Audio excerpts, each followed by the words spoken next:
실험을 하거나 또는 측정을 하거나 또는 공장에서 뭐 표본을 샘플링을 몇 개 해가지고 측정을 하고 이러면 이게 그 어떤 그 측정값이나 이런 이제 조사 연구 자료의 분포가 이 정규 분포의 이제 특성을 갖는다는 겁니다. 그래서 예, 잠깐만요. 누가 대기실에 한 명 있네요.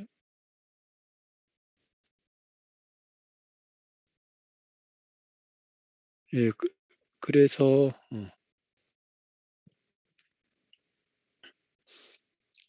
예, 그래서 이 정규 분포가 이제 그래서 중요한 거고요. 일단 이제 화면을 한번 교과서를 같이 보죠. 125쪽.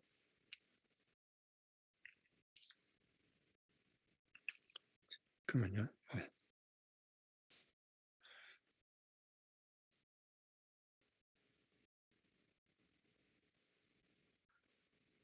저 정규 분포에 대해서 이렇게 자, 조금 확대해 보겠습니다.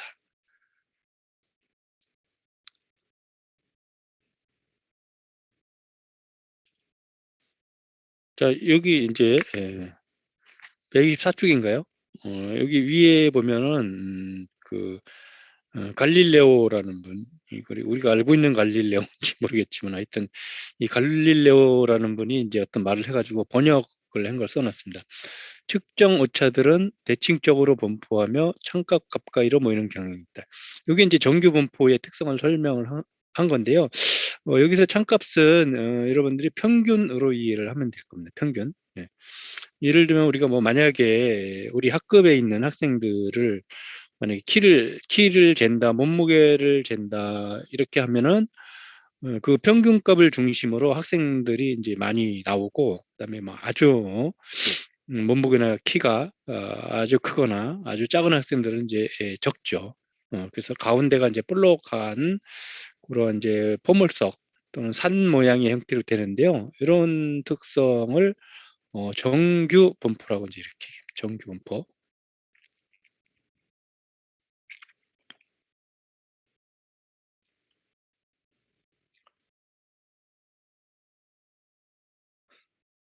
자, 그래서 이 정규 분포는 그 이제 그 가우스 분포라고도 얘기합니다. 가우스 분포.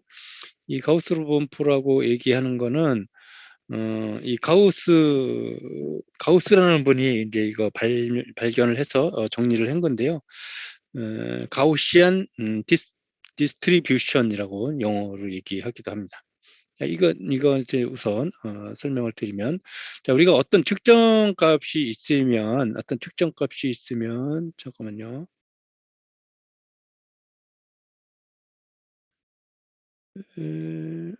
잠깐만, 조금 전에 노승우 학생이 대기실에 수락을 했었는데 또 나갔습니다.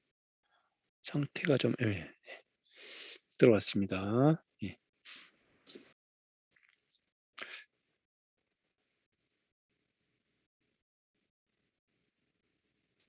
자, 그러면 우리가 이제 어떤 값을 측정을 하면 예, 어떤 그 참값에 이제 항상 오차가 포함된다고 그랬죠. 그리고 어떠한 이제 이 측정 값들을 이렇게 여러 개 모으면은, 그게 이제 이 평균값하고 각 값들이 흩어진 어떤 그 거리, 그거를 이제 더한 값으로 이제 이 분포를 하게 됩니다. 그리고 여기서 E는 이제 우리가 앞전에서 분산이나 그다음에 표준 편차에 대해서 배웠는데 그것하고 이제 비슷한 의미입니다. 그러니까 이 분산은 그러니까 평균값으로부터 뮤로부터 각 값들이 이제 떨어진 거리를 가리키는 거죠. 네. 자, 그러면 이제 만약에 우리가 어떤 데이터를 측정을 해가지고 여기서 나와 있는 것처럼 그림 8의 1 이래 살펴보면은 이건 이제 앞에서 나왔던 그 측정 데이터들을 히스토그램으로 이제 정리한 겁니다. 여기 뭐 2.27 요 부근에 있는 그 숫자는 강봉은 이제 몇 개고, 또 요 사이에 있는 거는 몇 개고, 그다음에 여기 보니까 2.35 부근에 있는 강봉들이 이제 가장 많죠, 숫자가.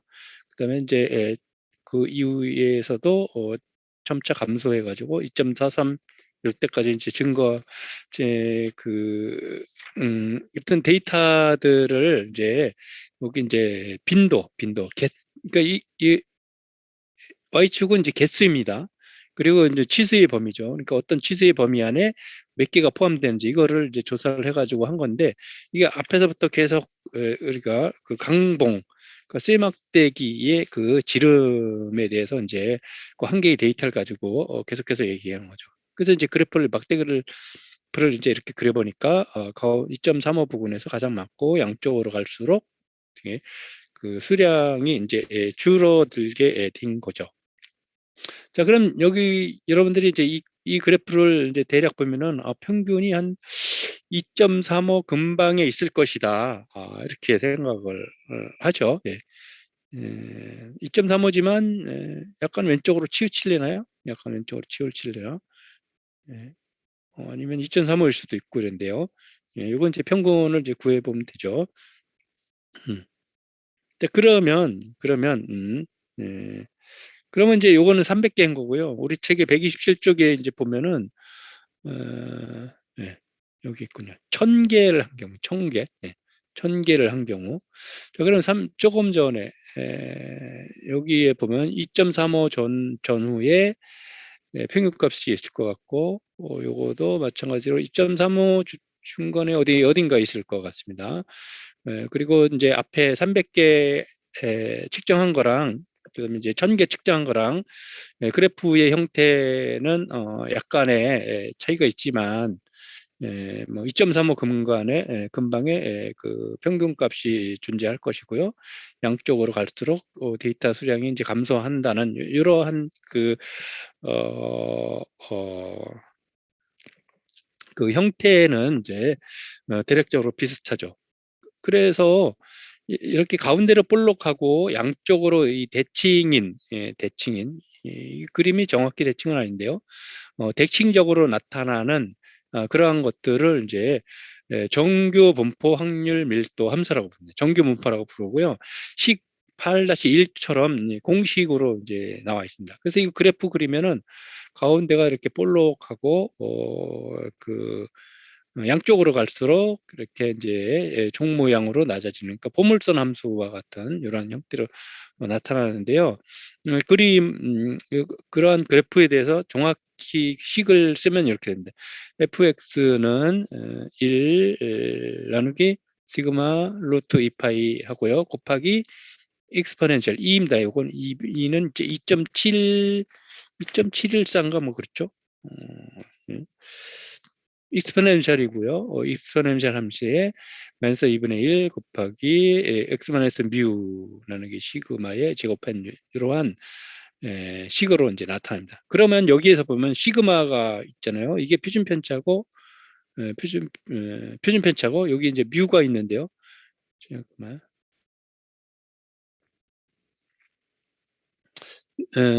여기 이제 시그마는 표준 편차고 여기서 뮤는 이제 평균입니다. 그러니까 이 뮤는 어디냐면 대략적으로 2.35 근방에 이제 어떤 값이에요. 그 뮤 값을 정확히 알라 그러면 저 평균을 이제 구해보면 되죠. 그다음에 시그마는 대략적으로 얼마만큼 되냐면 이제 이거를 가지고 어떤 특별한 형태의 그 특별한 형태의 정규분포 곡선 그래프를 이제 그렸다고 가정을 하면 이제 이런 형태가 나오는데요. 요게 이제 평균이고, 요게 표준 편차가 됩니다. 네.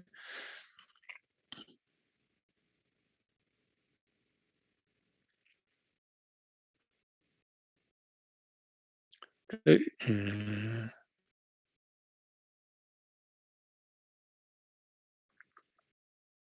자, 여기 2는 이제 자연대수의 그 값인데요. 2.713입니다. 2.713. 네. 자, 그리고 그래프를 그리면 이제 어떻게 되냐면 이제 이렇게 됩니다. 이렇게.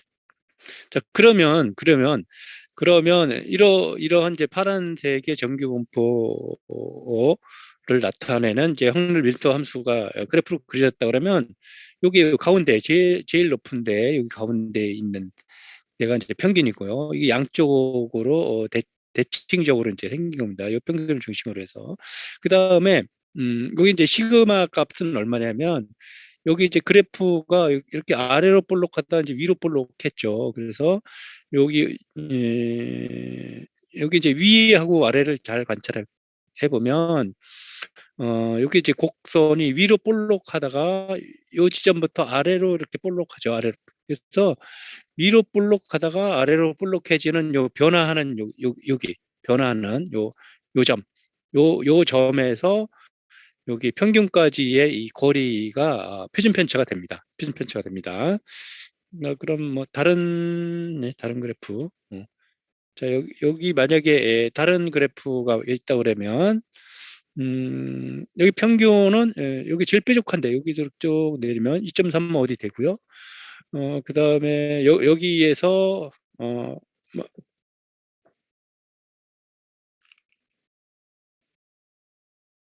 여기에서 승우님이 잘 안 되는 모양이네요. 여기에서 표준 편차를 구한다 그러면 이 그래프를 잘 관찰해 보면 여기 이제 위로 볼록하다가 아래로 볼록해지는 여기 요점.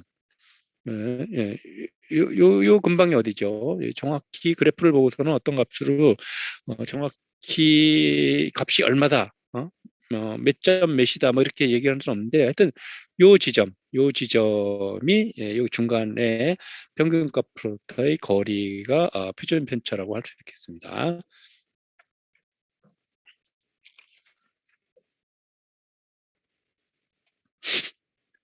자, 그러면 이게 이제 그 확률 밀도 함수의 그래프이고요. 자, 그러면 이제 확률은 얼마나 될 것이냐 이런 것들은 뭐 특별한 구간에서 자 여기 앞에서 자 이제 천개를 추정하는데 이렇게 나왔는데 예를 들면 뭐 여기 2.33에서 2.37까지의 그러니까 2.33에서 2.37까지에 있는 강봉의 숫자가 전체에 얼마나 될 것인가 이런 것들을 이제 구할 때는 이제 그 사이의 값을 다 더하면 되죠. 다 더하는 기호가 뭐예요?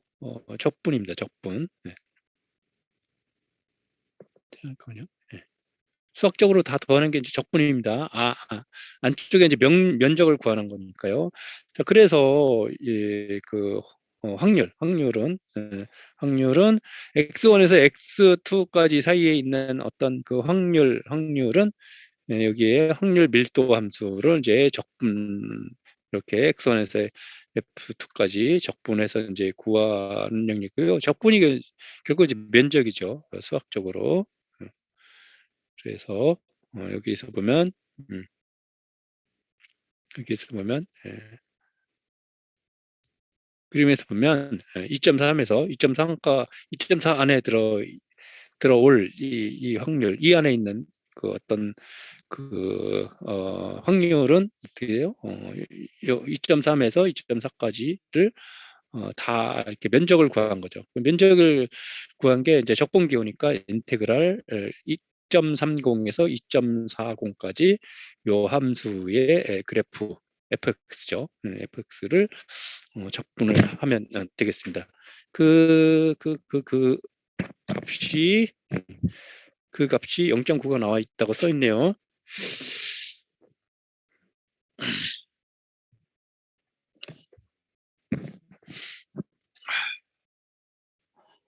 비디오를 끌까요?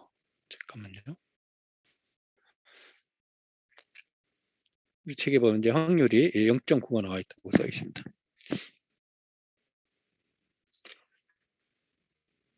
자, 그러면 이제 아까 그래프에서 잠깐만요. 자, 아까 정규 분포 그래프에서 여기 이렇게 파랗게 위로 볼록한 어떤 정규 분포 그래프가 있다 그러면 거기에 이제 평균은 여기 가운데 여기라 했죠. 제일 높은 부분. 여기 이제 뮤가 평균이고요. 그다음에 이제 표준 편차는 얼마라고 했어요? 여기 위로 볼록했다가 아래로 볼록해지는 요 변화하는 요 순간에 있는 점.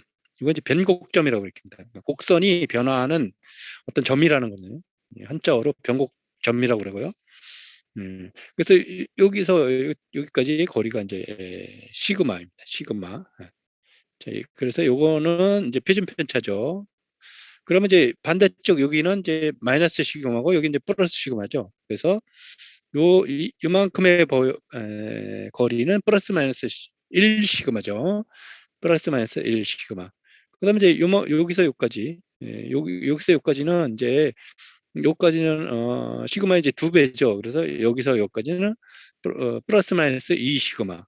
그다음에 여기서 여기까지는 3 시그마. 그다음에 4 시그마, 5 시그마, 6 시그마까지 이제 이렇게 나가는데 우리가 이제 품질 관리적으로 6 시그마까지 이렇게 6 시그마까지 하고 있습니다.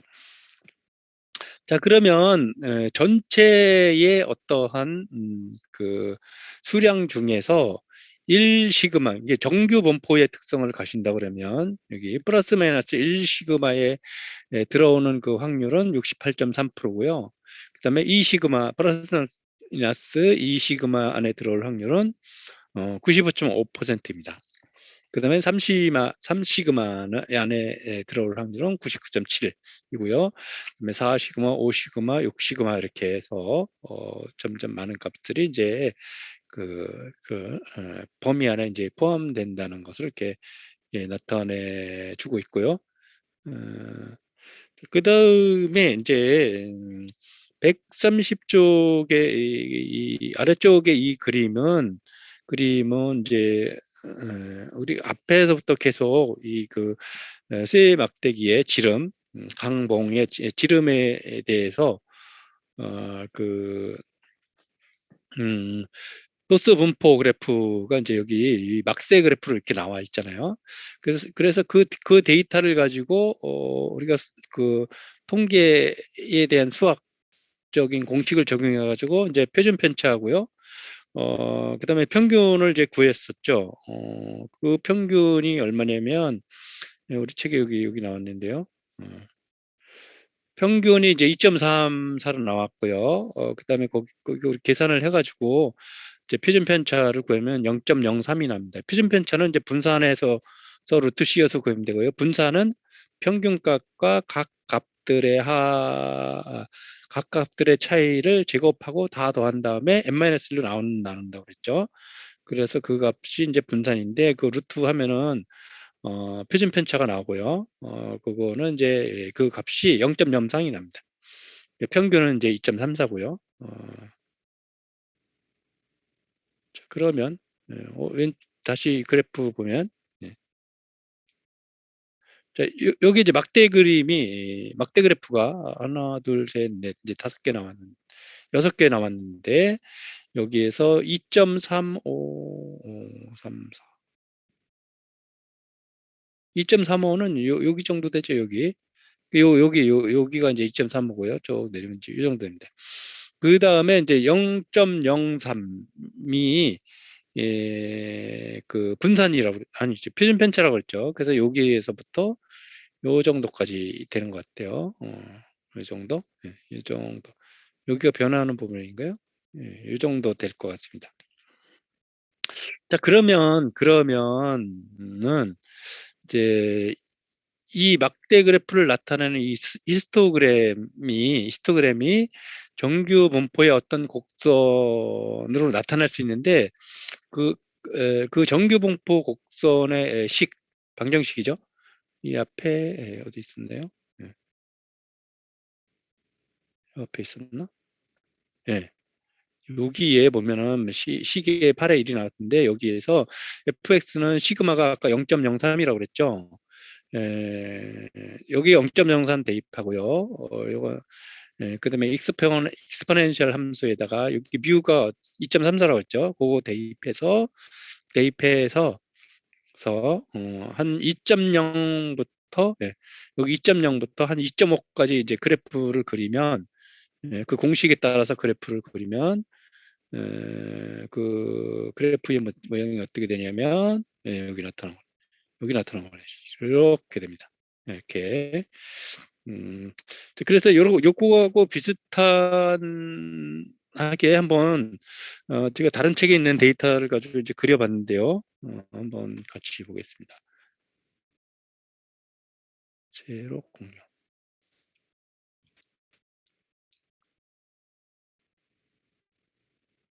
자, 엑셀 화면 보이죠? 엑셀 화면.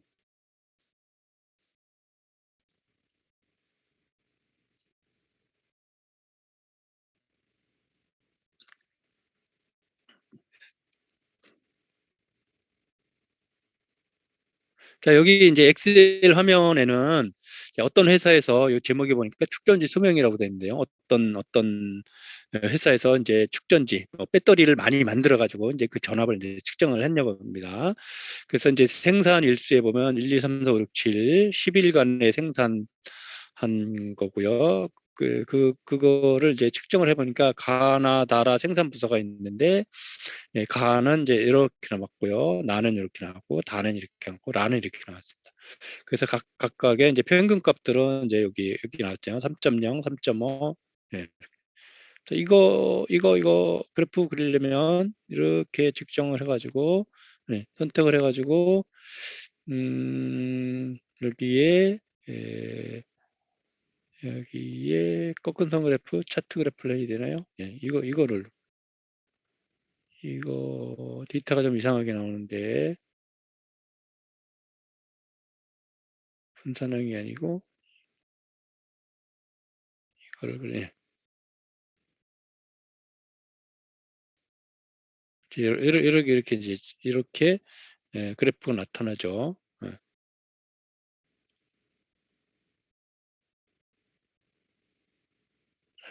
이거 옆으로 갖다 놓고요.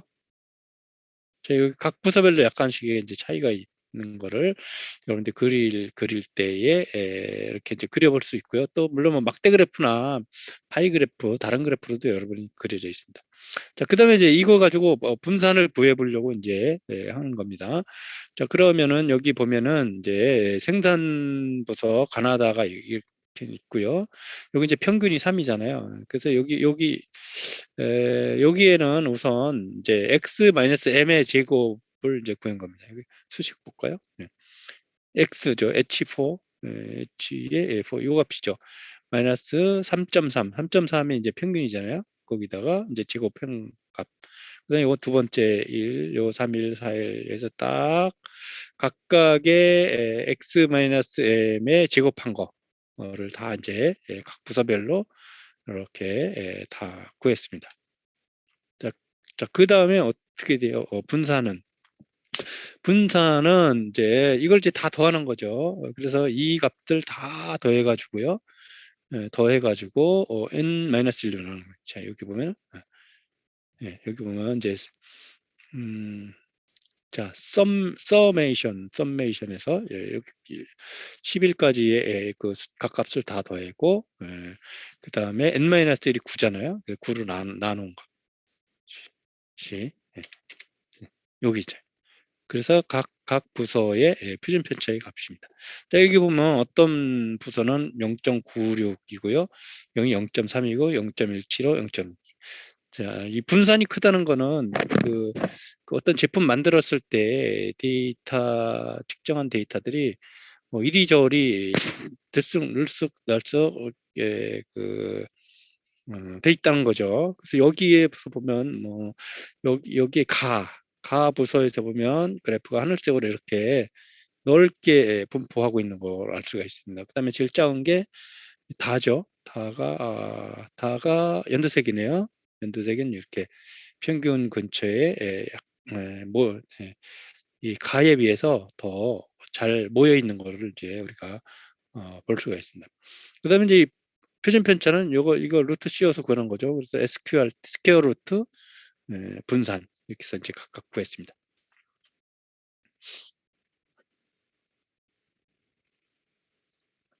자, 그다음에 우리가 이제 정규 분포 곡선을 그리려면 도수로 해서 이제 그려봐야 됩니다.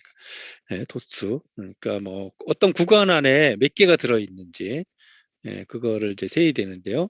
자, 여기에서 이제 그 구간을 1.5에서 2.0, 2.1에서 2.5 해가지고 각 구간으로 나누고 거기에 그 배터리들이 몇 개 들어가 있는지 이걸 한번 이제 구해봤습니다. 2, 2, 5, 15, 8, 6, 2 이렇게 나왔고요. 도수의 밀도는 이제 전체가 40개니까 40분의 요겁니다. 40분의 2, 요거는 40분의 2, 40분의 5, 40분의 15 이렇게 해서 밀도로. 그러면 이제 이거 다 더하면 1이 되죠. 예. 각각의 확률이니까. 예. 자, 그러면 이제 요게 이제 도수 밀도가 되는 거죠. 도수 밀도. 여기서 도수 밀도 구했죠. 그럼 누적 분포라는 거는 누적 분포는 그 여기 누적 분포 여기에 누적 분포는 요걸 다 더한 겁니다. 그다음에 여기 누적 분포는 이거 더하기 이거 한 겁니다. 여기까지의 누적된 값이니까 이거는 이거 세 개 더한 거, 이거는 네 개 더한 거, 이거는 여기까지 다섯 개 더한 거, 이거. 그래서 여기까지 다 더하면 1이죠. 자, 그러면 이제 그러면 이제 이 막대 그래프를 그리려면 이 그 범위의 중앙값을 가장 가운데 값을 알아야 됩니다. 예, 뭐 가장 가운데 값은 뭐 이렇게 중앙값이니까 1.5하고 2.0이 중앙값 1.75, 그다음에 여기는 2.25, 2.75 이렇게 그 해가지고 여기 도수의 중앙값하고 이 도수의 밀도하고 해서 이제 그래프를 그리는 겁니다. 예. 자, 그러면 여기서 이제 이 막대 그래프로 나타내거든요. 자, 여기 1점,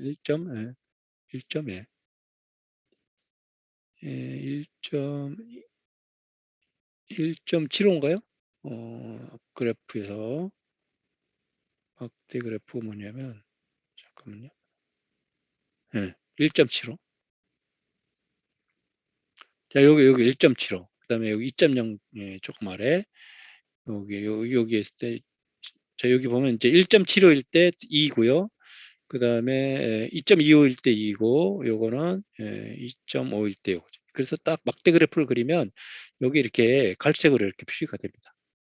자, 그다음에 그러면 이게 이 막대 그래프들이 여기 어딘지 모르지만 중간 값을 기준으로 해서 제일 평균을 기준으로 해서 제일 높게 나타나 있고, 그다음에 각 옆으로 갈 수 있도록 이렇게 작아지죠. 그래서 이게 그럼 정규 분포라고 가정을 하면은 정규 분포, 완전 정규 분포는 아니죠. 무슨 대칭이 아니기 때문에. 근데 이제 정규 분포라고 가정을 하면은 여기에서 이 밤색으로 표시된, 이 갈색으로 표시된 거에 평균하고 이제 표준 편차를 곱합니다. 평균은 이제 아까 음, 평균은 전체 다 더해서 그 숫자로 나누면 되는 거죠. 그래서 그 값하고 잠깐만요. 평균. 예.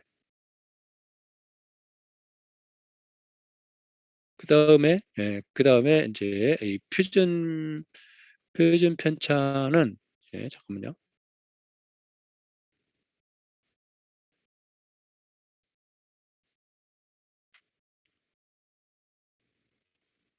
표준 편차. 예.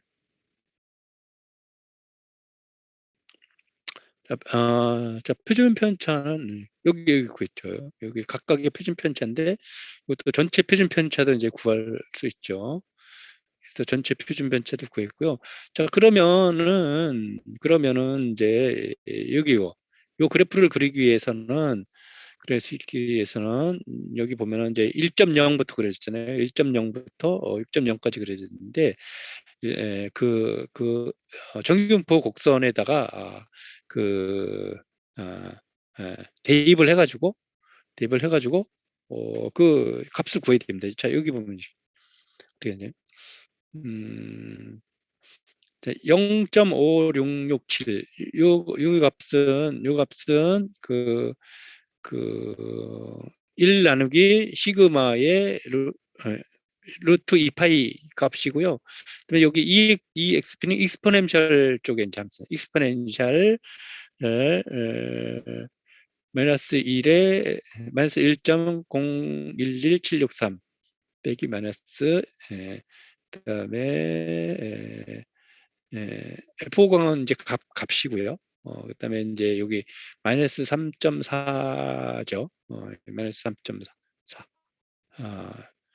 그래서 요 값을 이제 구하면은 평균은 요거예요. 평균은 3.4고.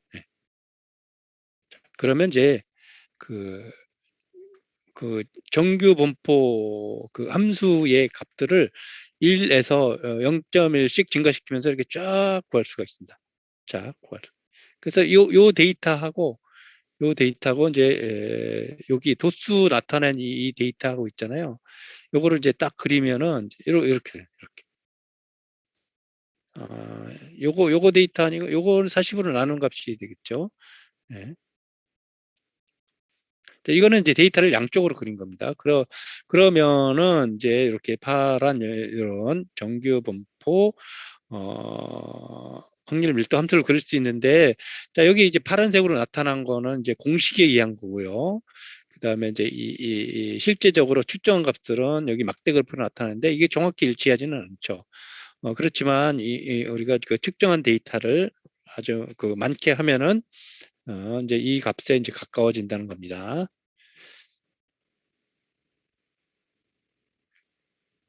자, 공유를 바꾸겠습니다. 자, 그래서 지금 여기에서 예, 그 이제 각각의 이제 히스토그램 막대 그래프하고 이렇게 정규 분포선을 이제 그린 것을 이제 같이 보여주고 있습니다.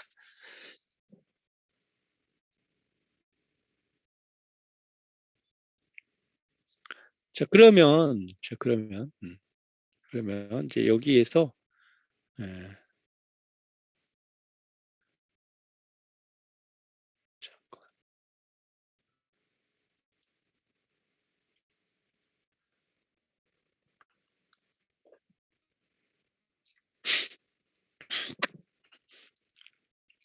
자, 그러면 이제 여기에서 보면은 이제 요 앞쪽에 이제 그래프를 설명한 건데요. 여기에서 보면 이제 평균은 2.34고요. 샘플의 표준 편차는 0.03죠. 이건 이제 계산해서 이제 구할 수 있죠. 그러면 이제 표준 편차가 0.03이니까 플러스 마이너스 0.03이 1시그마고요. 플러스 마이너스 2시그마 하면 어떻게 돼요? 플러스 마이너스 0.06이 되죠. 그다음에 3시그마는 플러스 마이너스 0.09가 되고요.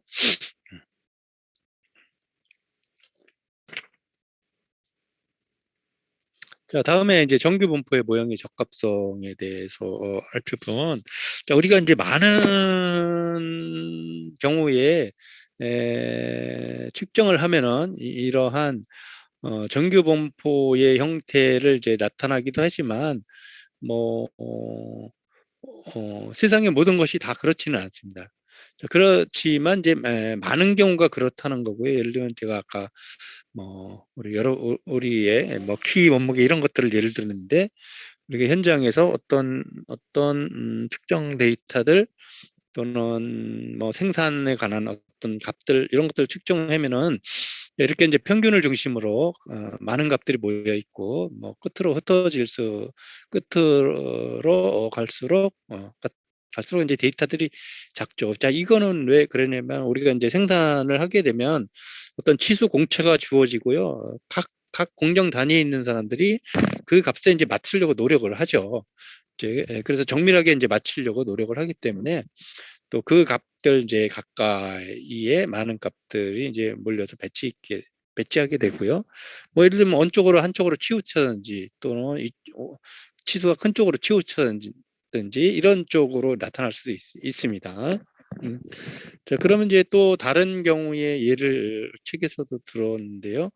133쪽에 그래프를 보면 예, 꼭 꼭 그런 건 아니고 어떤 경우에는 이제 이렇게 분포하는 경우 지수 함수처럼 이렇게 지수 분포의 특성을 갖는 것도 있고요. 어떤 거는 이제 감마 분포처럼 이렇게 생긴 건 감마 분포라고 합니다. 그다음에 이제 와이브블 분포, 뭐 그다음에 푸어성 분포 이런 다른 형태도 나타난다고 하는데 요 곡선에 대한 방정식은 이제 요 밑에 fx는 a의 마이너스 ax 그다음에 감마 분포는 이렇게 감마 함수로서 나타나고요. 그다음에 이 와이블 분포는 이렇게 람다의 이제 그 함수로서 이제 나타난다. 자, 이거는 여러분들이 뭐 이렇게 공식이 나왔는데 이런 걸 꼭 그 기억하고 외워야 되는 건 아니고요. 이거 책에 나와 있으니까 필요할 때 찾아보면 되고, 뭐 중요한 거는 우리가 많은 경우 측정을 해서 데이터를 정리하고 이렇게 하면은 조사를 해서 정리하면은 많은 값들이 그 여기 나와 있는 것처럼 이렇게 정규 분포의 특성을 가지고 있고 정규 분포의 특성을 가지고 있고, 자, 이런 것들은 그 어떤 정확한 수식으로 이렇게 표현이 가능하기 때문에, 그렇기 때문에 이제 이 정규 분포 함수라고 이제 이렇게 정규 분포라고 이렇게 부르는 거 부르는 겁니다. 어떤 형태가 이렇게 공식으로 딱 정해져 있다. 이게 그렇기 때문에 이제 이렇게 정규 분포 함수라고 부르는 거예요. 많은 경우가 그렇다는 거고요. 책에서 여기에서 설명한 거는 꼭 그렇지 않은 경우도 있다. 이렇게 이해를 여러분들이 하시면 되겠습니다.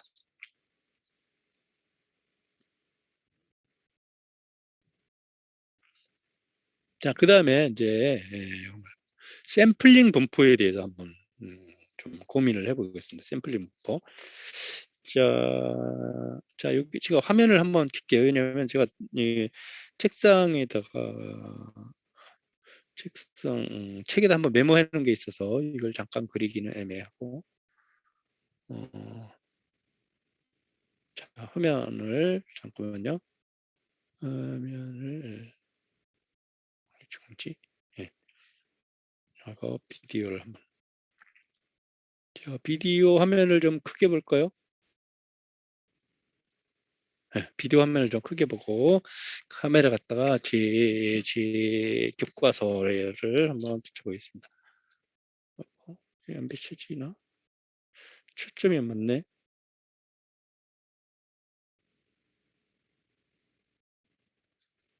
이런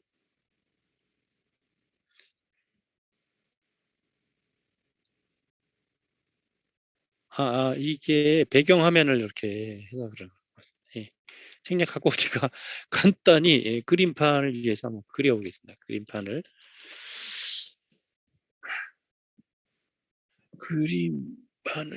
이용해서 뭐 제일 간편하게 그릴 수 있는, 그래서요. 예. 자, 일단 제가 그림판을 열고요.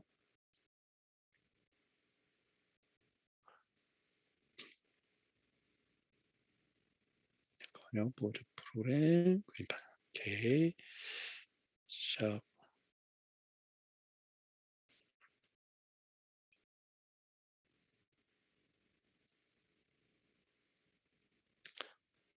잠깐만요.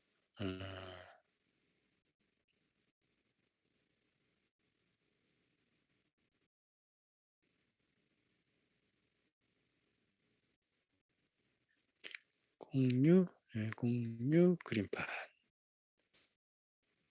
자, 우리 책에 보면 지금 이제 샘플링 데이터의 분포에 대해서 나왔죠. 샘플링 데이터의 분포에 대해서 나왔는데, 자, 여기 보면은 이제 우리가 어떤 시간적으로 계속 연속적으로 생산돼서 나오는 게 만약에 있다고 하면은, 자, 여기 이제 만약 이게 이제 0점이라고 가정을 하고요. 어떤 시간에 따라서 이렇게 어떠한 그 시간이 지나가는데 여기에서 이제 어떤 그 생산이 쫙 이루어진다고 이제 가죠.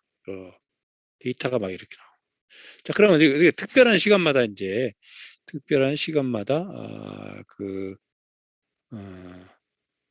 측정을 하는 거죠. 지웠다가 다시. 샘플링 해서 측정을 하면은 특별한 시간마다 이제 이렇게 어떤 데이터가 만약에 이렇게 나오고 있는데 우리 특별한 시간마다 만약에 측정한다 그러면 예를 들면 여기 0초일 때 한번 했다가 그다음에 1 그다음에 자 1초일 때 한번 하고요. 너무 크네.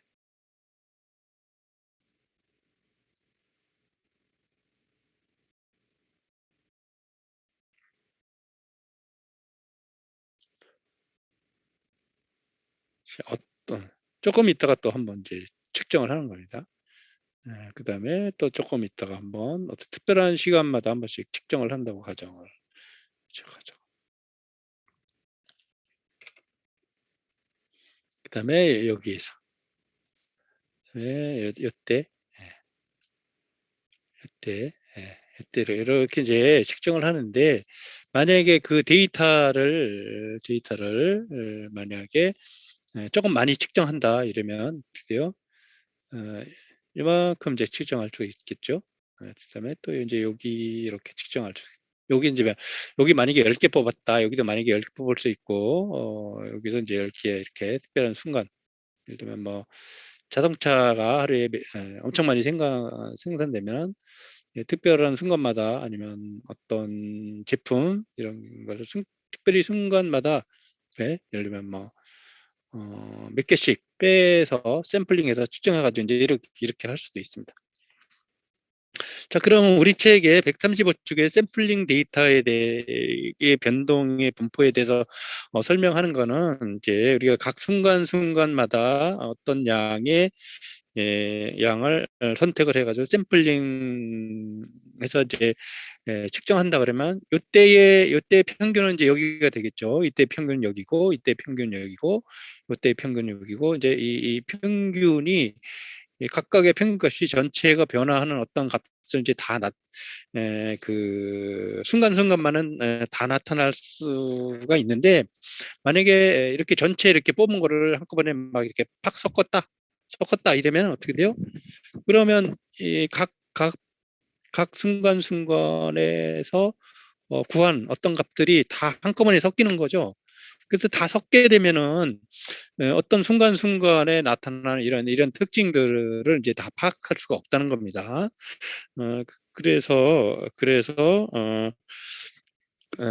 그래서 그 순간순간적으로 이렇게 변화하는 어떤 것들을 이제 파악하려면 이렇게 각 순간순간별로 측정한 데이터의 값을 이제 그대로 갖고 그 값을 그 각각의 예를 들면 평균, 뭐 분산, 표준 편차 이런 것들 구하고 또 그 값에 대해서 어떤 통계 값들을 이제 유지를 하는 게 좋고 또 그 값을 가지고 이렇게 각 언제 시간별로 또 나타난 것들을 비교를 할 수도 있겠죠. 그래서 섞지 말고 각각의 특성을 알기 위해서는 섞지 말고 각 값들의 그 개별적인 그 통계 값들을 이제 그 보관하고 있는 게 좋다. 이렇게 활용하는 게 좋다. 이렇게 이제 설명을 하고 있습니다. 자, 그럼 다시 책으로 가볼게요.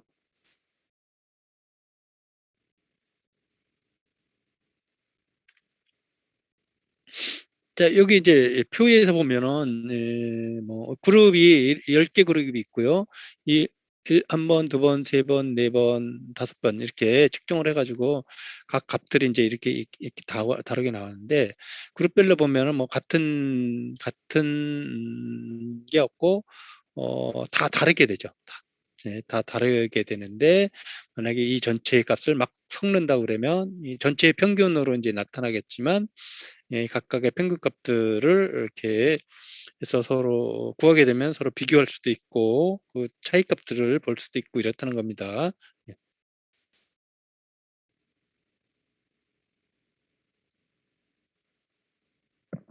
자, 그래서 그리고 음, 자, 요거는 이제 측정 값을 여기서 앞에 했던 것들을 이제 보완적으로 설명을 하는 이제 그림입니다. 자, 다음은 이제 그러니까 중심극한 정리에 대해서 한번 살펴보겠습니다.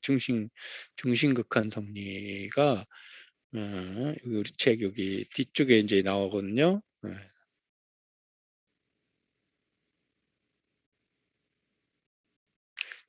자, 요거는 제가 다른 거 지금 정리한 거를 가지고 잠깐 설명을 하겠습니다.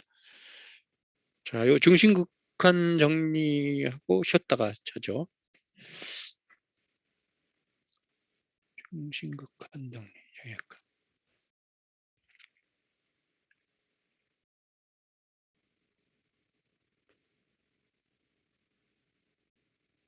자, 잠깐만요.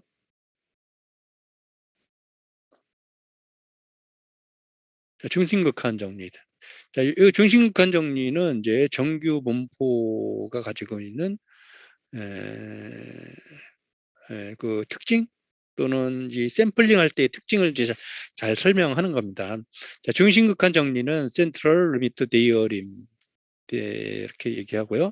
자, 요거는 이미 뭐 집단, 그러니까 전체의 집단, 여기 전체의 어떤 집단인데 거기에서 평균이 이제 뮤고 표준 편차가 만약에 시그마라고 하면은 여기서 이제 몇 개 뽑으면 그 샘플이 되잖아요. 샘플을 뽑아가지고 거기에서 평균값하고 표준 편차를 구하면은 요 표본의 평균은 전체 평균하고 이제 같이 되고요. 그다음에 여기 표본의 표준 편차는 어떻게 돼요? 표본의 표준 편차는 그 먼저의 표준 편차를 루트 n으로 나눈 것하고 이제 같게 됩니다. 자, 요거는 뭐 가정이 뭐냐면 표본의 크기가 충분하다 말입니다. 자, 그걸 이제 여기 써놨는데요. 자, 이런 이제 모집반이 이런 정규 분포이고 그때의 특성이 여기가 이제 평균이고요. 여기가 표준 편차라고 그러면 여기서 몇 개 뽑아가지고 계속 이번에 뭐 10개씩 뽑는다 그러면 이번에 10개 뽑고 또 10개 뽑고 또 10개 뽑고 또 계속해서 10개씩 뽑아가지고 이제 구한다고 그러면 그거에 이제 이 분포는 이 분포는 에, 이제 이렇게 바뀐다는 겁니다. 그래서 조금 더 이제 뾰족해지고요. 그런데 이제 여기 요 평균은 이제 같은 요 평균은 같게 나오는데 요거는 이게 더 이렇게 좀 뾰족해진다는 거예요. 여기. 예. 자, 그러면 이게 샘플을 많을수록 더 n이 더 많을수록 뾰족해지는 거죠. n이 더 많을수록 점점 뾰족해진다는 의미는 뭘까요? 표본이 많을수록 정규 분포의 곡선은 더 뾰족해진다. 그러니까 우리가 샘플링 하는데 샘플링 숫자를 늘리면 모집단의 특성을 더 잘 알 수 있다는 겁니다. 음, 표준 편차가 이제 작아지기 때문에요. 그다음에 이제 정규 분포가 아닌 경우에도 표본의 개수가 충분하다면 표본 통계량은 정규 분포에 가까워진다는 겁니다. 그러니까 정규 분포가 아닌 것의 평균 이런 것들을 이제 구할 수 있다는 겁니다. 자, 그렇기 때문에 전수조사를 하지 않고 충분한 샘플 검사를 통해서 모수의 통계량을 알아낼 수 있다는 겁니다. 자, 예를 들면 이제 우리 학교에 뭐 그 각 학과들이 엄청 많은데요. 학생들도 엄청 많죠. 자, 그럼 우리 학교 전체 학생들의 만약에 키의 평균값을 구한다 그러면 전체 학생들을 다 측정을 해서 구할 수도 있지만 그럼 그렇게 못하죠. 뭐 학교 안 나온 사람, 결석한 사람, 이런 경우도 있고요. 전화 연락이 안 되는 사람 이렇게 해서 결국은 몽땅 다 측정을 할 수가 없습니다. 자, 그렇기 때문에 또 예를 들면 각과의 각 학과의 뭐 예를 들면 1학년, 2학년, 3학년, 4학년을 선택할 수도 있고요. 그래서 이제 각 학과에서 뭐 한 반씩 선택을 할 수도 있고 그래가지고 적정히 이제 그 샘플의 규모를 맞춰가지고 측정을 하면 그 값을 통계에서 계산을 하면은 전체 다 측정하지 않아도 이제 우리 학교 학생들의 전체 뭐 키, 몸무게 이런 것들의 평균을 이제 구할 수 있다는 겁니다. 자, 뭐, 예를 들면 설문조사 이런 것이 대략적으로 같은 의미를 가지고 하는 겁니다. 전화조사, 통계조사 이런 거죠. 자, 그래서 그러면 이제 만약에 여기에 이제 화면에 보는 것처럼 잠깐만요. 자, 여기 보는 것처럼 여기 그래프에서 이 노란 선으로 된 집단하고 그다음에 그 에, 연두색으로 된 집단하고 이렇게 두 개의 집단 또는 두 개의 제품군 생산품들이 있다 그러면 여기서 샘플링을 몇 개 해가지고 그 측정을 하면 여기 그 연두색으로 된 거는 이렇게 여기 오른쪽에 연두색으로 된 것처럼 분포가 나타나고요. 그다음에 여기에서 그 노란색은 여기 노란색으로 된 것처럼 이렇게 분포가 나타나는 겁니다. 자, 그래서 여기 왼쪽에서의 평균은 여기의 평균이 되고요. 이렇게 그다음에 여기서의 표준 편차는 시그마 루트 n으로 여기 나타난다고 그랬죠. 그래서 이거는 중심권 정리는 표본의 개수가 충분하다면 모르는 상황에서도 표본을 그러니까 여기의 상태를 몰라도 여기에서 샘플링을 해가지고 그거를 측정을 하면 이 값을 이제 알 수 있다는 겁니다. 그러니까 여기에서 몇 개 뽑아가지고 평균을 구하면은 이전 집단의 전체 평균을 추측할 수 있다는 겁니다. 추정할 수 있다는 거예요. 그래서 이제 표본을 무수히 뽑으면요, 리미트 n을 이제 무한대로 가는 거죠. 그래서 이 극한으로 이제 보낸다는 거고요. 이 모집단이 정규 분포가 아닌 경우에도 표본의 개수가 충분하다면 표본의 통계량은 정규 분포에 가까워진다는 겁니다. 자, 그 얘기가 뭐냐면은 여기 이렇게 네 개의 집단이 있습니다. 여기. 그래서 여기에서 몇 개씩 뽑아서 그 통계를 낸다 그러면 그 통계의 분포가 이렇게 정규 분포처럼 나타나는 겁니다. 여기도 이렇게. 자, 이 얘기는 이 집단이 이것처럼 돼 있다는 게 아니고요. 요 집단의 평균이 이렇게 나타난다는 겁니다. 이렇게. 그리고 이 집단의 평균의 분포도 이렇게 나타나는 거고요. 샘플링 했을 때 이런 것도 마찬가지로 나타나서 정규 분포가 아닌 ABCD 집단에서 표본을 여러 개 뽑아서 각각의 평균을 구하면은 각각의 표본 평균의 분포가 이렇게 정규 분포 형태로 나타나는 겁니다. 그래서 이렇게 이제 뽑아가지고 계산한 게 이 특성을 그 반영하는 어떤 값을 추측을 이제 할 수 있다는 겁니다. 자, 그래서 샘플링을 하고 뭐 설문조사를 전화로 하고 뭐 이런 어떤 평가를 했더라도 충분히 값을 이렇게 찾아낼 수 있다는 겁니다.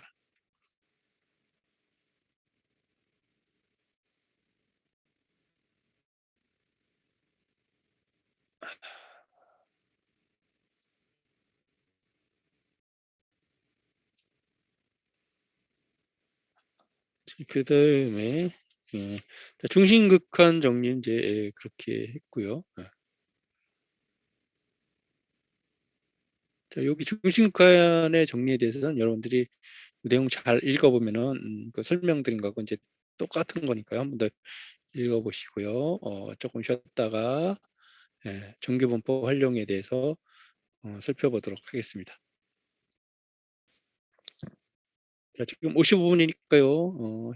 10분에 하죠. 10분. 3시 10분에. 조금 더 쉬었다가.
예, 선생님, 그 수요일 날 논문 발표하는 거를 7시로 한다고 그랬나? 예, 예, 알겠습니다.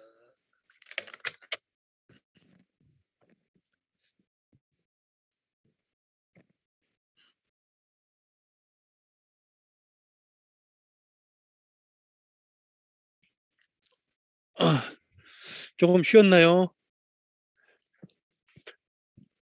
예, 계속 수업 더 진행하겠습니다.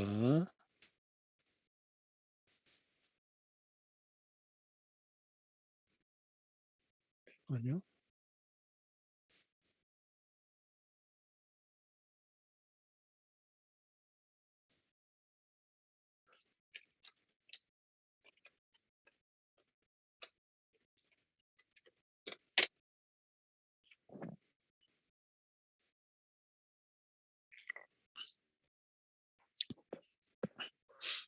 자, 9장은 정규 분포의 활용인데요.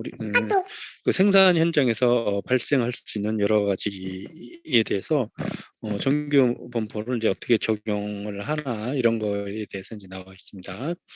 자, 우선 이제 우리 그 책의 그림에 보면 그 강봉을 이제 어떤 회사가 만드는데 세막대기죠. 그럼 가공을 하는지 어떻게 이제 하여튼 적정히 잘 만드는데 그 지름을 이제 2.35인치 플러스 마이너스 0.1인치 이내로 이제 들어와야 된다는 이런 이제 그 제조 규격 뭐 뒷면에 나와 있는 거 있죠. 공차의 한계가 나와 있는데 그렇다고 그러면 이제 제일 작은 치수는 2.35에서 1 빼면요, 0.1 빼면 2.25고요.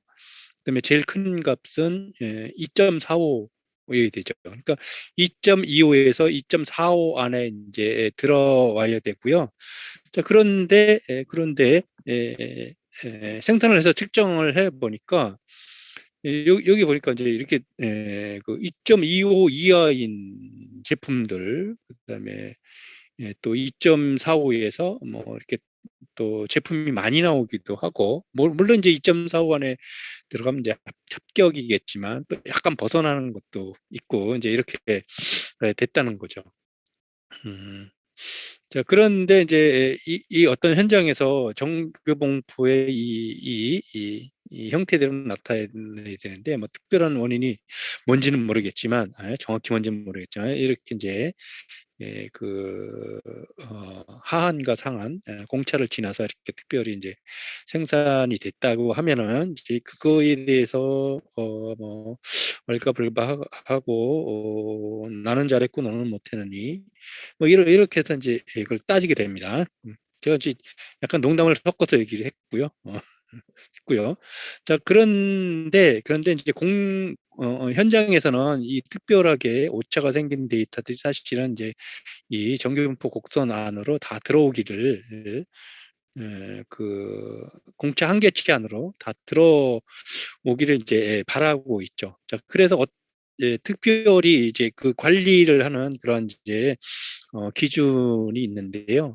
그 관리하는 그 기준 안에 다 들어온다 그러면 공정 능력이 있다고 이렇게 그 얘기를 하고요. 이거 이제 공정 능력이 있다고 얘기를 하고, 그렇지 않다고 그러면 공정 능력이 없다 그러는 겁니다. 그러니까 회사에서 관리하는 어떤 수준에서 그 공장에서 생산하는 제품들이 합격선 안에 들어오면 그게 공정의 그 능력이 있는 거고요.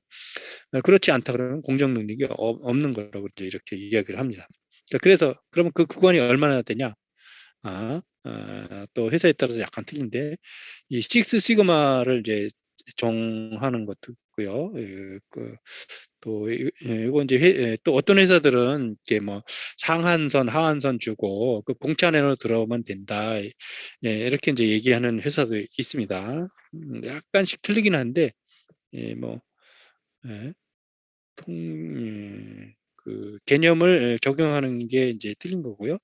자, 그런데 그 내가 어떤 생산물품을 만약에 아까의 그 규격대로 만들어서 그 납품한다고 가정하면은 납품을 받는 사람이 이제 고객이죠.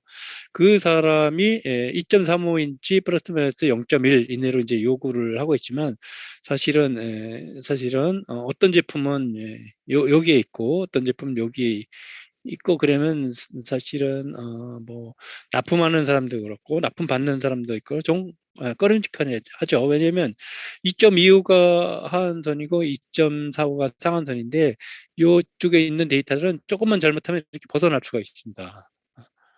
벗어날 수가 있고 예. 그렇기 때문에 사실은 여기 책에서는 에, 그, 고객이 이러한 그 규격을 요구했다 그러면 납품하는 사람들은 절반 이내로 더 떨어져서 정밀도를 높여야 된다 이러는 겁니다. 어, 주 고객은 현재 규격을 2.35 플러스 0.1 인치로 요구하고 있지만 실제로는 규격을 좀 더 강화하기를 원한다. 예를 들면 2.35인치 플러스 마이너스 0.05가 대매가 이제 원하는 규격이라고 이렇게 얘기할 수도 있을 것 같습니다. 내가 제품을 납품을 하는데 제품이 합격선에는 들지만 그 공차의 한계선에 가까운 제품들이 많다 그러면 내가 납품하는 제품들을 납품 받는 회사 사람들이 잘 안 믿으려고 할 겁니다. 가져갈 때마다 껌껌이 조사하고 시비 걸고 이렇게 하겠죠. 그렇지만 만약에 2.35에서 그 절반 치수 안에 정밀도로 딱 들어온다 그러면 뭐 니네 회사가 만든 제품은 뭐 품질도 잘 나오고 그래서 뭐 특별히 더 그렇게 까다롭게 할 필요는 없을 거야. 그리고 또 납품도 받아주고 사인도 잘 해주고 이렇게 하겠죠. 예. 자, 그러면 이제 불량품이 많이 나온다. 뭐, 그럼 이제 어떻게 할까요? 이게 우리 책에 보면은 140쪽 아래 보면은 거의 막 농담식으로 이제 써놓기도 했는데 한번 같이 읽어보겠습니다. 막연히 기도한다. 작업자들을 닥달한다. 이거 뭐 당연하겠죠. 정밀도 높여라, 불량품 줄여라. 공차가 이 한계치에 니네 합격품이 들어가 있지만 더 줄여라. 이렇게 그다음에 이제 품질 우선이라는 선전표가 공장에 내다붙기 시작할 겁니다. 물론 이제 품질 우선 이런 것들은 거의 항상 붙어 있습니다. 그다음에 잔업을 통해서 생산량을 늘려서 규격품 숫자를 높인다. 이거는 뭐냐면 이제 불량품도 나오고 그 합격품도 나오는데 만약에 어떤 회사에 이제 100개를 납품한다 그랬는데 이제 우리 회사에서 오늘 100개를 만드는데 그 중에 불량품이 10개 나왔다 그러면 이제 뭐, 어떻게 불량품이 이제 10%가 되잖아요. 어, 10%가 되는 거죠. 그러면 이제 10개를 더 맞추기 위해서 더 생산해가지고 그 중에서 합격품을 이제 더 납품을 한다는 겁니다. 그러면 앞에서 나온 불량품 10개 버리죠. 또 추가로 생산하면서 불량품 또 0.1% 나오니까 또 버리게 됩니다. 자, 그다음에 이제 이거 자꾸 심하게 되면 봉급 깎고 혜택 감사하고 복지 줄이고 또 여러 가지 또 강력한 제재들이 이제 들어올 겁니다. 또 작업 규칙을 좀 완화해 보기도 하고 또 이제 노조하고 타협도 한번 해보기도 하고 그다음에 이제 어떤 데는 이제 뭐 다음 분기 잘하기 위해서 보너스를 주고 또 일찍 퇴직시키는 경우도 있고요. 뭐 좋은 거긴 하겠지만 그다음에 이제 회사가 이제 강공을 안 만들기로 하는 겁니다. 그다음에 이제 더 나쁜 경우는 이제 거짓말로 하는 거죠. 이 데이터를 거짓말로 내요. 분식회계 작성을 하는 겁니다. 분식회계는 경영상의 어떤 특혜이지만 생산 현장에 있는 분도 수치 데이터를 뭐 바꿔 쓴다든지 뭐 아닌 거를 그럴 듯이 해가지고 데이터를 이제 바꿔서 쓰는 경우도 있죠. 그런 걸 한다는 겁니다. 피곤하죠. 자, 그러면 이제 어떤 생산에서 여기 나와 있는 것 같이, 예, 잠깐만요. 좀 축소를 하고요. 예, 나와 있는 것 같이 이제,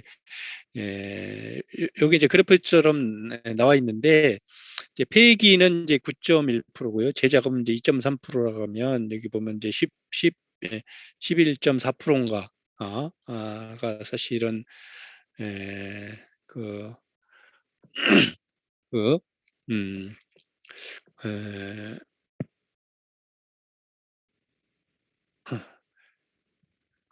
어떤 이제 불필요한 것들을 이제 더 하는 거죠. 폐기한다 그러면 이제 자꾸 예를 들면 소재 낭비죠.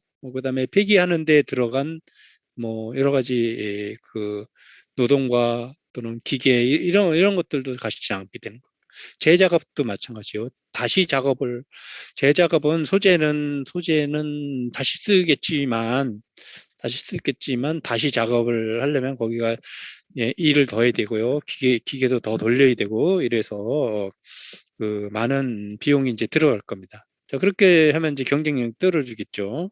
그래서 오늘날의 제조 환경에서 살아나오려면 이 내용은 여러분들이 읽어보면 데려갑니다. 뭐 다 4학년들이니까 제조 공정에 대한 관리를 구축하고 유지해라. 자, 요거는 이제 뭐냐면 에, 관리를 구축하라는 거는 이 제조 공정이 공정 능력을 있게 하라는 겁니다. 그러니까 공정 능력이 있다는 거는 그 허용하는 규격 안에서 어떤 그 가공이 이루어지면은 그게 이제 공정 능력이 있다는 거죠.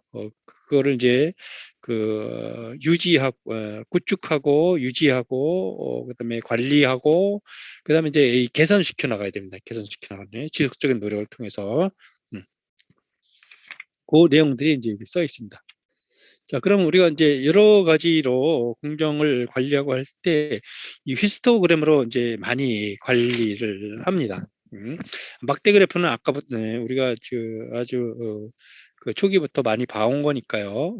여기 이제 그 구간별로의 그 데이터가 있고 여기 이제 개수가 있는 거죠. 뭐 개수를 비율로도 나타낼 수 있는데요. 이런 그 어떤 대부분이 이런 이제 어떤 그 가운데가 평균점을 중심으로서 데이터가 가장 많고 옆쪽으로 갈수록 그 수량이 적은 이런 형태들도 많이 나타나는데 예를 들면 어떤 특별한 경우에 이렇게 이제 그림 9의 5처럼 나오는 경우 여기에 이렇게 특별한 데이터가 이제 모여 있는 경우도 있는데요. 자, 요거는 이제 서로 다른 기계에서 생산했든지 서로 다른 팀에서 생산했다든지 아니면 특별한 어떤 기계가 특별히 어떤 뭐 고장이나 아니면 특별한 원인이 있다든지 이런 경우에 나타내고요. 그다음에 이제 모집단으로서 많이 데이터를 얻으면은 또 정교봉포 형태가 따라 같이 되고요. 그다음에 이제 이 9의 7의 데이터는 이쪽의 데이터는 이제 삭제한 겁니다. 이쪽에 있는 데이터 삭제한 거고요. 그다음에 이제 이 끝에 있는 데이터도 삭제했고요. 예, 그 다음에 이제 이쪽에 있는 데이터들은 이제 더 없앤 거, 배제한 거, 없앤 게 이제 이런 데이터가. 자, 그럼 이제 검사를 통해서 불합격 제품들 빼내고 또 더 빼내고 이래면 이제 이 안에 이제 합격한 이 제품들만 이제 남기는 이제 하겠죠. 자, 그 다음에 이제 어떤 경우가 있냐 하면은 이제 측정 데이터들을 관리하는 측면에서 이제 보는 겁니다. 자, 여기에 그래프가 이렇게 이제 높게 나타나 있는데요. 예를 들면 이 그래프는 이쪽에 있는 데이터들이 어떤 그냥 규격 이상일 때는 그냥 이 데이터로 간주한다 이렇게 해서 이쪽에 있는 데이터가 다 여기에 더해진 이런 결과로 나타난 겁니다. 그다음에 어떤 생산품들은 이렇게 오른쪽에 약간 길게 나오는 데이터도 있고요. 그다음에 또 이렇게 생긴 거 이렇게 또 아까도 얘기했다시피 꼭 정규 분포는 아니고 뭐 다른 이렇게 지수 분포, 감마 분포, 또 와이블 분포 또 이런 분포로 이제 나타날 수 있다고 그랬습니다. 자, 그다음에 약간 이제 골치 아픈 데이터들이 뭐냐면 이게 특별히 이상하게 이렇게 나오는 데이터는 이렇게 골치 아프죠. 이거 감출 수도 있습니다. 감출 수도 있는데 이런 것들을 특이점 또는 이상점이라고 얘기한다고 그랬죠. 특별히 이상하게 나타나는 점, 특이점, 이상점 등 나타나는데 이게 왜 나타나는지 이거 반드시 파악을 해야 됩니다. 예를 들면 이거 그냥 몰래 숨겼다가 나중에 들통나면 큰일 나죠. 큰일 납니다. 그래서 특별히 발생하는 것들은 이런 거를 이제 발생하지 않도록 그 원인을 이제 파악하고 또 특별한 관리나 또는 처리를 이제 해야 됩니다. 자, 히스토그램과 극액에 대해서 계속 나왔는데요. 이제 어떤 제품을 만들 때 어떤 이제 규격을 내로 만들어라 이렇게 이제 정해 주는데요. 보통 우리가 이제 공차를 주죠. 그래서 공차를 이제 대부분 어떤 특별한 제품에 대해서 2.35 플러스 마이너스 0.1인치 이내가 되어야 한다 이렇게 이제 적어주죠. 그 도면에 이렇게 표기되는 것도 있고요. 또 어떤 것들은 뭐 특별한 어떤 길이 얼마를 넘어서는 안 된다. 무게는 얼마를 초과해서는 안 된다. 이런 뭐 여러 가지 규격들을 주는 경우가 있고, 또 어떤 경우에는 이제 이 통계적인 개념을 도입해서 분포의 개념을 이용을 해가지고 예를 들면 강봉의 직경이 평균 2.33인치보다는 작아서 안 되면 개별 평균값을 중심으로 0.5인치 이내를 넘지 않아서 자연스럽게 분포되어야 한다. 이거는 뭐냐면 정규 분포처럼 이렇게 분포되어야 한다는 겁니다. 그렇게 하는 경우도 있고 그렇지만 또 다른 어떤 제품들은 대부분의 제품이 만족하나 약간의 제품은 초과해도 괜찮은 경우 이렇게 이제 이런 거. 예를 들면 강봉의 직경이 2.18인치보다 작아서는 안 되지만 어떤 제품은 2.25인치부터 작지만 그 작은 게 0.2%를 넘지 않으면 뭐 괜찮다. 이렇게 오케이 해줄게. 이런 거를 이제 그런 식으로 이제 그 규격을 이제 부여를 하는 수도 있습니다. 자, 그런데 대부분 첫 번째를 이제 많이 하죠. 공차를 주고 어떤 이제 가운데 정식 치수를 주고 규정된 치수를 주고 공차 안에 범위 내에 들어와야 된다. 이렇게 이제 얘기를 했죠. 네. 여기는 이제 LSL 잠깐만요.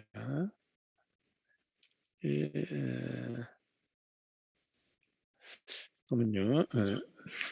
여기 LSL, USL 나오는데요. 여기 LS는 하한 규격입니다. 규격 하한인데 요거를 이제 영어원으로 하면 Lower Specification Limit, Lower Specification Limit. 요거는 이제 그 상한이니까 upper라죠. Upper Specification Limit. 그래서 허용 공차가 제일 큰 거, 공차가 제일 작은 거. 그다음에 여기 이제 기준 규격 이렇게 이제 써준 거죠. 예를 들면 2.35 플러스 0.1 하면은 0.1 여기 2.25가 되고요. 여기는 2.45가 되겠죠.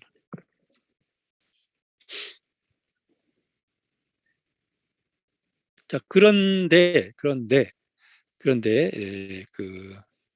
그 가장 중요한 거는 이제 공차를 주고 가공을 하려고 이렇게 하면은 생산품들이 이제 그 안에 이제 어떻게 들어갈까 하는 거죠. 자, 그러면 이제 생산품들을 이제 측정해 보면 여기 1에서부터 5까지 형태가 나왔습니다. 1은 뭐냐면 이 규격 안에 충분히 안쪽에 이렇게 제품이 생산되는 경우. 두 번째는 하여튼 간당간당하게 상한선하고 하한선 사이에서 분포하는 경우. 그다음에 이제 하한선 쪽을 벗어나는 경우, 상한선을 벗어나는 경우, 양쪽을 벗어나는 경우. 이게 다 안 되죠. 안 되고 2번은 이제 합격이긴 한데 좀 애매하죠. 2번은 간당간당합니다. 그래서 1번 정도가 되도록 관리하고 이제 유지를 해야 됩니다. 네. 그런 것들을 이제 그림으로 설명을 드려놨고요.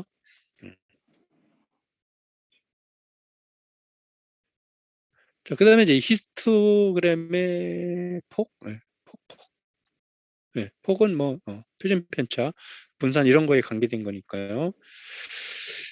자, 그러면 만약에 제품이 이렇게 생산된다 그러면 이제 이렇게 이제 일본처럼 만들어야 되는데요. 그렇다면 이제 어떻게 해야 될까요? 공정을 이제 바꾸는 방법이 있을 것입니다. 공정을 바꾸는 거. 야, 이거 뭐 기계도 바꾸고 배치도 다시 하고 또 만드는 방법도 다시 하고 그러면 너무 힘들죠. 돈도 많이 들고. 그러니까 이거는 제일 나중에 하는 겁니다.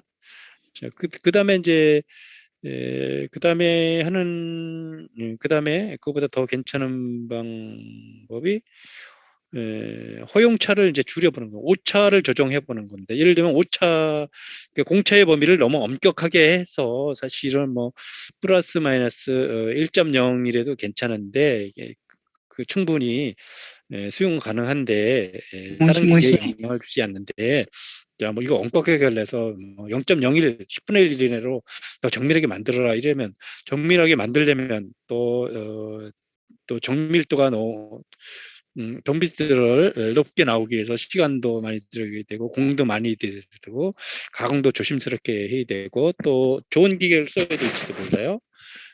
또 좋은 공구 재료를 사용해야 될지도 모르고 그래서 비용이 증가하게 됩니다. 그래. 자, 그래서 그 허용 공차가 뭐 너무 좁게 설정돼 있는지 아닌지 이것도 체크해 봐야 됩니다. 네. 예, 그리고 이제 그다음에 이제 또 마지막 방법은 여기는 제품을 검사하여 다시 그 규격이 오버한 제품들은 다시 재가공하는 겁니다. 그러니까 재수리하는 거죠. 자, 이것도 비용이 많이 듭니다. 그래서 이런 것들을 되게 이제 비용이 많이 들어가고요. 그거를 우선 잘 하기 위해서 이제 음, 그, 여기에 보면은 그러니까 설계자가 불필요하게 규격을 설정하지 않기 위해서 다음 사항을 고려해야 돼. 그러니까 설계하는 사람들이 이걸 알고 있어야 돼요.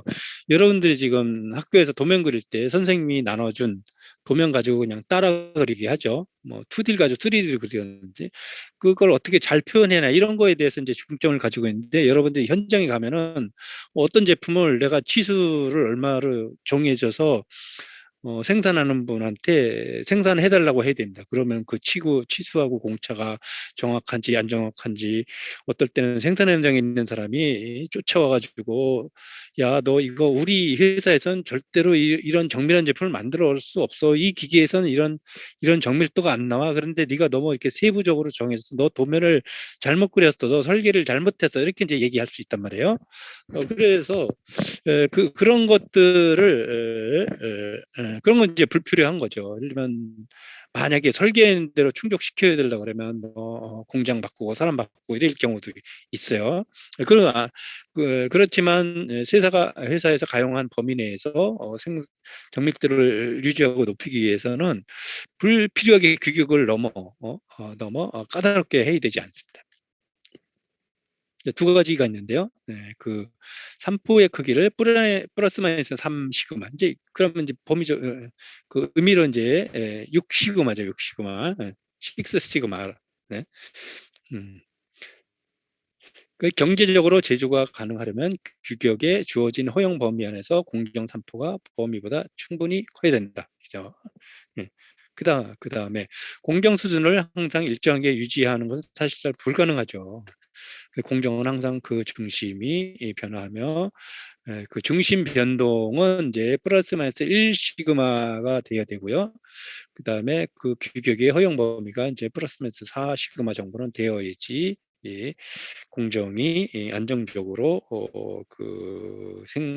유지되고 있다고 이렇게 할 수가 있겠습니다. 자, 그 내용들을 여기 이제 쭉 써놨습니다. 자, 그럼 이제 6 시그마의 수준은 얼마나 될까? 이런 거에 대해서 이제 살펴보고. 자, 6 시그마에 대해서 품질 경영 활동에 대해서 나와 있는데요. ISO 9001에 대해 이래 이제 그 규격의 정의나 어떤 어떻게 해야 될 건가 이런 것들이 다 나와 있습니다. 자, 요거는 여기 이제 식스 시그마를 육자하고 시그마자의 그 소문자하고 헷갈리거든요. 그러니까 여기다가 이렇게 그 M자를 옆으로 누르는 것 같은 시그마 대문자를 사용을 이제 보통 하고 있습니다. 그러니까 이해하기 쉽게. 왜냐면 육자하고 시그마자가 이제 비슷하거든요. 자, 그러면 이제 어떤 데이터들이 정규 분포의 특성을 가지고 나와 있으면 그 데이터들을 그 표준 정규 분포로 그 옮길 수가 있습니다. 그럼 표준 정규 분포는 뭐냐면은 이 평균이 0이고 그다음에 이제 그 시그마는 이제 1인 이런 특별한 형태로서 이제 위치 변환이 가능하고요. 그렇게 하기 위해서 G라는 이제 그 값은 이제 시그마 그러니까 x 평균을 이제 시그마로 이렇게 이제 표준표차를 나누는 겁니다. 나누는 겁니다. 이게 이제 표준값이죠. 표준값. 자, 여기 보면은 아까 뭐 LSL, USL 이렇게 썼는데 여기 있습니다. upper specification limit, LSL, low specification limit, 뭐 적합하다, 부적합하다, 결함이 있다, 없다 이런 데 영어로서 defect, 그다음에 부적합, non-conformity 이런 말들을 이제 영어로 사용하고 있고요. 누가 이런 말들을 쓴다 그러면 여러분들이 그 무슨 말이구나 하는 이런 그 이해 정도는 이제 해야 되겠습니다.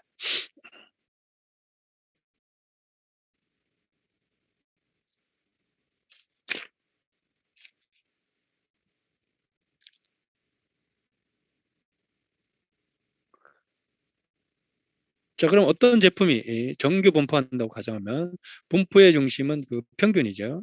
분포의 중심은 일정하고 규격의 중심이 되어있죠. 그렇게 이제 관리가 돼야 되고요. 둘째, 규격 상황과 규격한 분포의 중심이 평균에서 시그마 같은 그 개념을 가지고 이렇게 이제 그 설정이 되면 되겠습니다. 예를 들면 뭐 1시그마, 2시그마, 3시그마, 5시그마, 6시그마 이런 이제 범위에 있다면 그 부적합률은 이제 이렇게 되고요.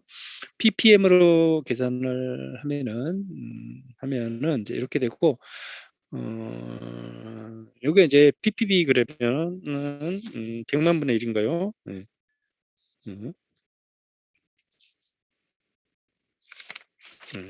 1억 분, 1억 분. ppb 그러면 10억 개의 제품 중에서 2개 정도가 그 불량품은 나고 이레이지 이제 식스기우마의 상태인데 이게 이제 너무 엄격하죠. 그래서 이거를 다시 이제 정의를 했는데 어떻게 냐 하면은 1980년대에 모토로라에서 시그마 운동이 이제 그 일어났는데요. 이게 이제 현실적으로 좀 조정을 한 겁니다. 단기적으로 분포의 중심, 묘는 이제 일정하고 규격 중심과 일치를 하면 좋겠고요. 그게 장기적으로는 분포의 중심이 이제 약간 변하지만 1.5 시그마 범위 내에서 이제 움직여야 되고요. 그다음에 이제 규격 한계로부터 단기적인 분포의 중심은 이제 6 시그마가 되도록 평균과 표준 편차를 이제 관리를 해야 됩니다. 그 그래프가 이제 여기거든요. 여기가 이제 0이니까 1.5 여기죠. 1. 플러스 1.5 마이너스 1.5 여기에 이 중심이 여기서 요까지 이렇게 왔다 갔다 하면 된다는 것이고요. 그다음에 그럼 이 끝의 중심은 이거에서 이거에서 음, 이만큼 해서 이제 왔다 갔다 하면은 이제 된다는 이런 내용들입니다. 자, 그렇게 하면 어떻게 되냐면 이제 여기 DPMO가 있어요. 이 DPM은 Defect per Million Opportunities죠. 자, 그러면 이거는 이제 100만 개 중에 몇 개가 불량품이 나는 정도를 허용을 하는 건가 그러면 3.4개인데 뭐 3개씩 불량품이 이제 100만 개 중에 나오고요. 가끔 가다가 4개, 4개. 엄청 엄격하죠. 엄청 엄격한데 이런 거를 이제 하는 이유는 우리가 이제 불량품을 만들어내게 되면 막 팔았다 그러면 고객한테 이제 AS가 들어오게 되죠. 또 그러면 AS 하려면은 뭐 힘들죠. 비용 들어야 되고, AS는 늘려야 되고, 그다음에 뭐 부품 생산해야 해서 AS 용품을 나가야 되고, 또 AS가 많이 걸리게 되면 회사 신뢰도 떨어지고 제품 신뢰도 떨어지고 그래서 제품 안 팔리게 되고요. 또 어떤 경우 안전에 관한 것이라면 또 특히 더 위험하죠. 뭐 식품, 그다음에 안전에 관한 거 이런 것들인데요. 아주 예전에 미국의 자동차 회사에서 그 타이어를 이제 만드는데 그 불량품을 이제 계속 판매를 했습니다. 그러면 이제 차량에서 달리다가 타이어가 빵꾸고 나서 그 교통사고 생기고 사람의 생명도 엄청 많이 이제 그 사망 사고가 일어나게 됐습니다. 그 나중에 발각이 됐어요. 이게 회사에서 불량품이 났는데 계속 팔았다. 이래가지고 결국은 회사가 엄청 많이 리콜 AS 하시고요. 비용 물어주고 또 손해배상하고 그랬는데도 결국은 소비자들이 그 제품 이제 안 사잖아요. 어떻게 믿고 살 수 있어요? 그래가지고 망한 회사도 있습니다. 망한 회사.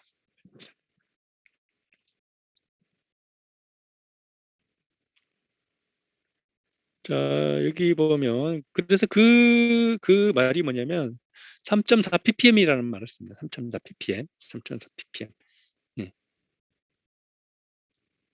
3.4 ppm 수준으로 한다는 그겁니다. DPMO는 100만 개 중에서 3개 또는 4개. 그러니까 4개가 나오면 안 되고요. 3개가 나와야 됩니다. 3개. 4개는 아주 가끔씩 나와야 되는 거고요. 자, 여기에 보면 CP, CPK 이런 말들이 있는데요. CP는 공정 능력입니다. Capability of Process. 그다음에 이제 그 CPK는 이제 그 치우침을 고려한 이제 공정 능력인데요. 여기서 K는 카타 요리입니다. 카타요리. 여기 일본 용어, 일본 말 중에 카타요리는 그 치우침이라는 말이거든요. 그러니까 일본에 있는 분들이 이 개념을 엄청 많이 발전을 시킨 것 같아요. Capability of Process 카타요리. 요거는 이제 USL-LSL에서 6 시그마 값을 나눈 것이고요.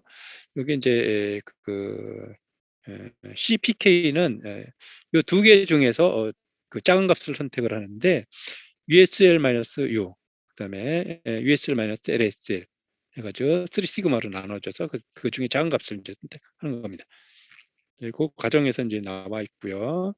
우리 여기 CDP는 2.35에서 2.25로 빼는 거죠. 그래가지고 6 곱하기 표준 편차가 0.03이니까 곱해서면은 1.11이 나와요. 1.11. 자, 그러면 이제 이게 1.1 또 CPK를 구해보면 이제 이게 이제 1.22하고 1.0이 나오는데요. 그 두 개 중에서 작은 값을 선택한다고 그랬으니까 1이 여기에 답이 되겠습니다.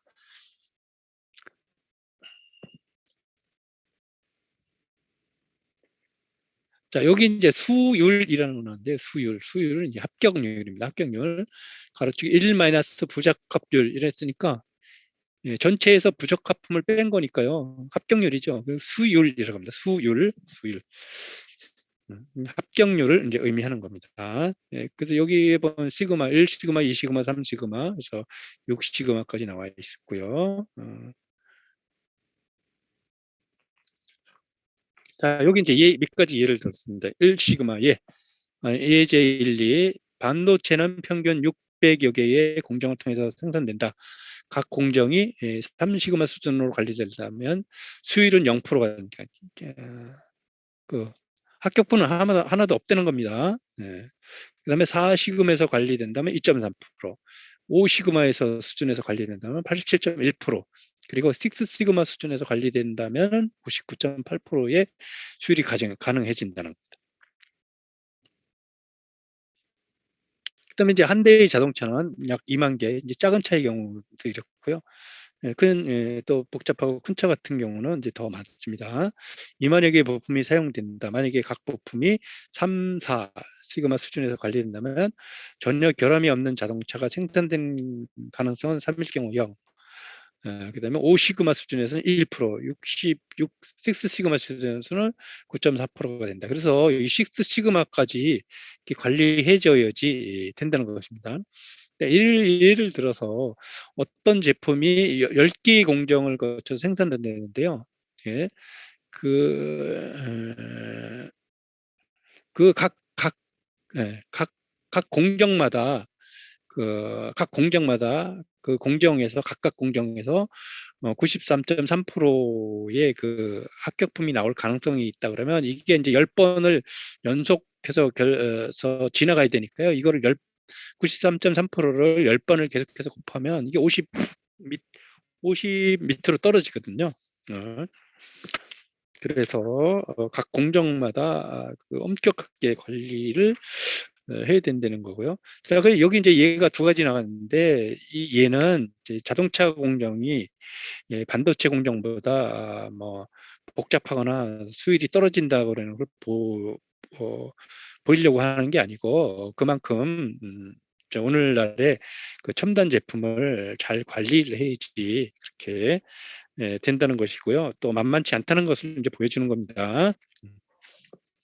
자, 그러면 우리가 이 과목 초반에도 이제 배웠었는데요. 여기 DMAIC 방법이죠. 이거는 네, 정의, define, 그다음에 측정, measure, 그다음에 분석, analyze, 개선, improve, 그다음에 이제 control 이렇게 5단계로서 구성된 방법을 잘 수행을 해야지, 잘 수행을 해야지 이게 이제 그 품질 관리가 잘 되고 합격품들이 많이 나와서 그 공정을 그 공정 능력을 이제 그 향상시킬 수 있다는 겁니다. 여기 뭐 한 가지 예를 들은 것들 나왔는데요. 숨겨진 우주에서 보면은 그 랜들이라는 사람이 쓴 건데요. 1ppm에 대해서 얼마나 작은 건지 정의를 하고 있다. 원자의 기본 구조를 발견한 일은 공주가 왕도콘을 찾아내는 일감이나 대단한 큰 위협이었다. 양성자를 구성하는 쿼크가 양성자 내에서 차지하는 부피는 완두콩이 그 매트리스 안에서 차지하는 부품의 크기나 작다. 만약에 가로 1m, 세로 1m, 높이 2분의 1m 매트리스 안에 들어있는 1세제곱센티미터의 왕곡 그러니까 아주 작은 완두콩이 차지하는 부피는 매트리스의 100만 분의 1이에요. 100만 분의 1. 그 얼마나 작은 사이즈인지를 비교를 하기 위해서 이렇게 써놓은 데이터입니다. 오늘 여기까지 마치고 다음 주부터는 이제 관리도에 대해서 살펴보겠습니다. 자, 관리도는 우리가 이제 이렇게 어떤 시간이 이렇게 쫙 흘러가면 어떤 데이터들이 이렇게 쭉 나오는데 이 어떤 데이터들을 실제 치수로 관리하는 수도 있고 평균값으로 관리하는 수도 있고 뭐 공차 안에서 이렇게 왔다 갔다 이렇게 하는 수도 있고 뭐 이런 여러 가지 등이 있는데 그런 것들은 이제 그냥 그래프를 보면서 설명을 하는 겁니다. 여기 값들이 계속 떨어지고 있죠. 들쑥날쑥 하면서 계속 떨어지고 있습니다. 이거를 가운데로 오게 해야 되는데 그럼 어떻게 할 건가? 또 올라가는 데도 있고 잘 안 들어오는 데도 있는데 그래프에 대해서 대략 다 설명하는 거고요.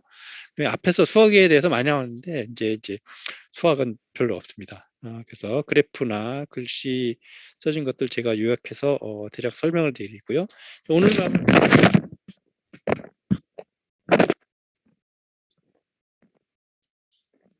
죄송합니다. 헤드폰이 잠깐 벗겨졌는데요. 오늘 말고 한 3주 정도 이렇게 더 나오는데 11, 12, 13, 14, 한 3, 4주 정도 나오는데 그때까지 해서 진도를 이제 마치도록 하겠습니다. 오늘 여기까지 이 강의 마치도록 하겠습니다.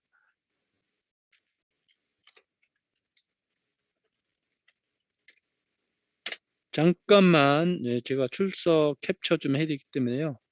둘, 넷, 다섯, 잠깐만 기다리세요. 잠깐만. 잠깐만.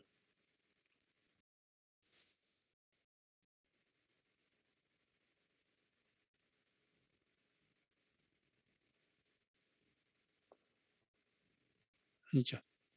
여기다 놓고 할까요?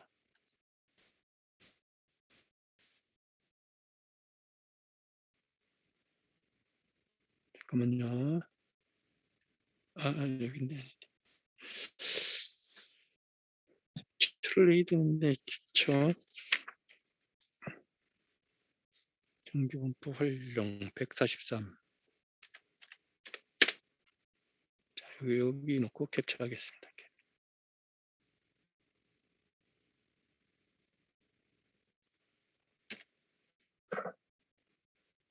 잠깐만요. 그림판 좀 보여.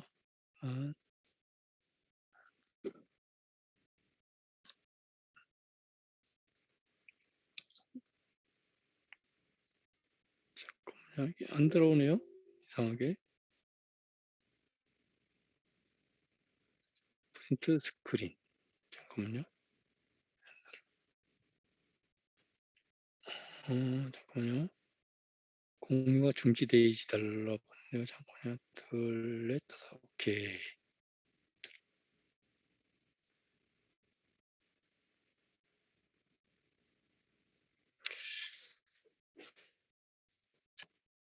오늘따라 왜 캡처가 안 되는지 모르겠습니다. 잠깐만요.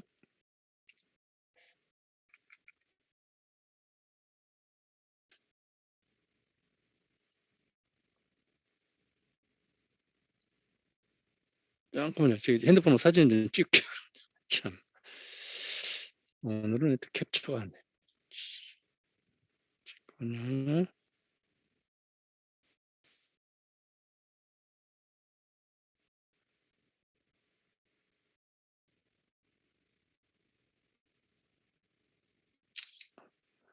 자, 됐습니다. 사진 찍었습니다.